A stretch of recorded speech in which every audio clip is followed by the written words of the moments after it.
Afternoon, everyone. Welcome back. I'm going to go through the 6 questions.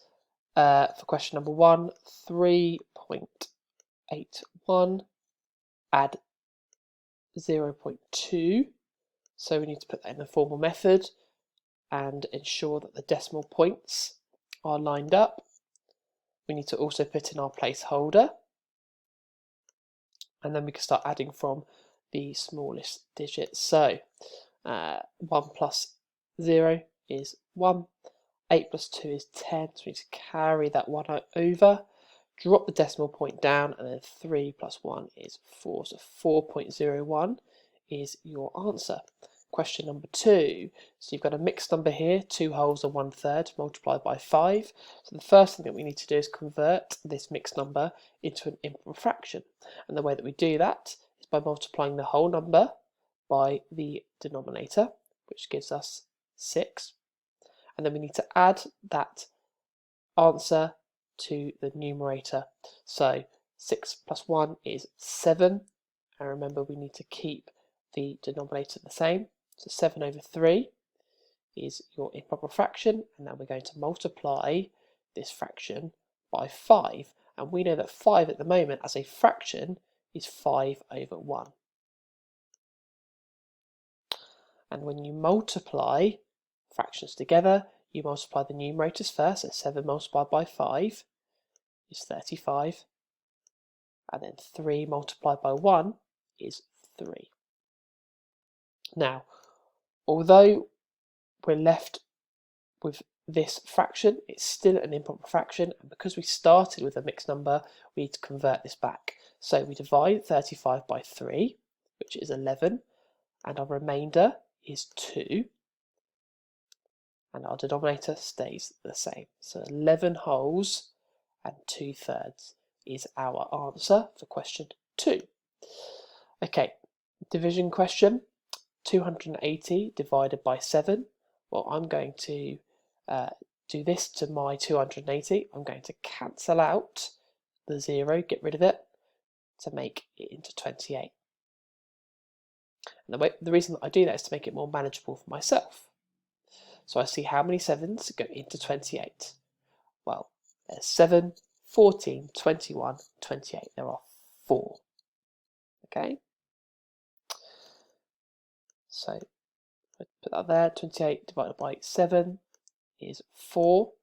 Now, because I wasn't actually dividing 28 by 7, I was dividing 280, I must remember to put my 0 onto my answer. Okay? And the way that I can check this is by doing the inverse. If I did 40 multiplied by 7, I would get 280. And the reason why I know that is because if I did 4 times 7, that gives me 28. Put the 0 back on from the 40, gives me 280. Okay. In this particular problem, you need to ensure that you multiply the first 2 digits together. So 4 multiplied by 3 is 12. Then we need to do 12 multiplied by 7, and I would recommend putting that definitely into the formal method. And then we can multiply both those digits by 7, so double 7 is 14, carry the 1 over, and 7 multiplied by 1 is 7, plus the 1 is 84, so 84 is your answer for question 4. The next question, the answer box at the beginning, not at the end, trying to trick you. So using the formal method, we can work out this subtraction problem. Ensure that all of the digits are lined up correctly in their correct place value, otherwise you would get a completely wrong answer. And just remember that the operation that we're using is subtraction. So start subtracting from the smallest digit.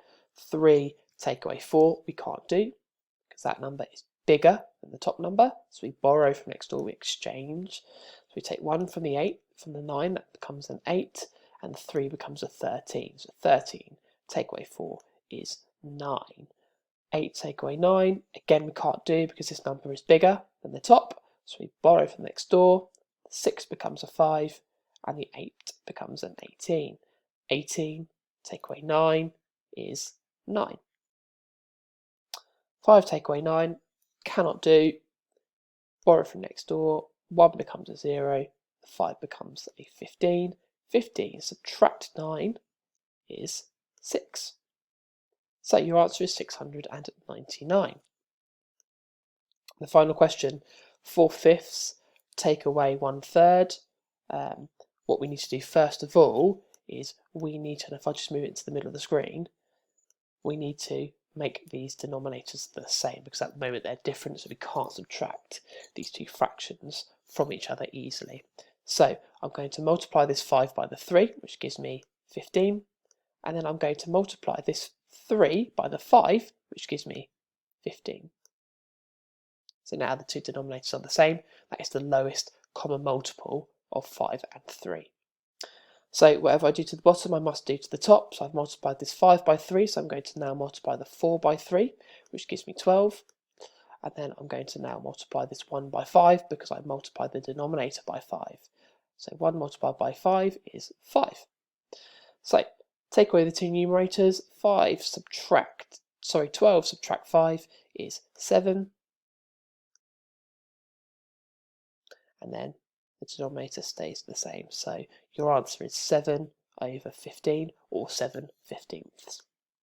Okay, so pause it on this page, double check your answers. If you've got any incorrect, go through the workings out that I've just shown you. Hopefully they're pretty straightforward, and like I always say, comment below if you've got any problems. Hopefully a lot of you will upload and attach some of these files to an eSchool message to me, or attach it to a tweet on Twitter. If you have forgotten how to do that, please watch my eSchool tutorial on how to attach and upload files to an eSchool's message. Alright guys, hopefully you've had a great day today. I'll see you tomorrow morning for another 6. Bye bye.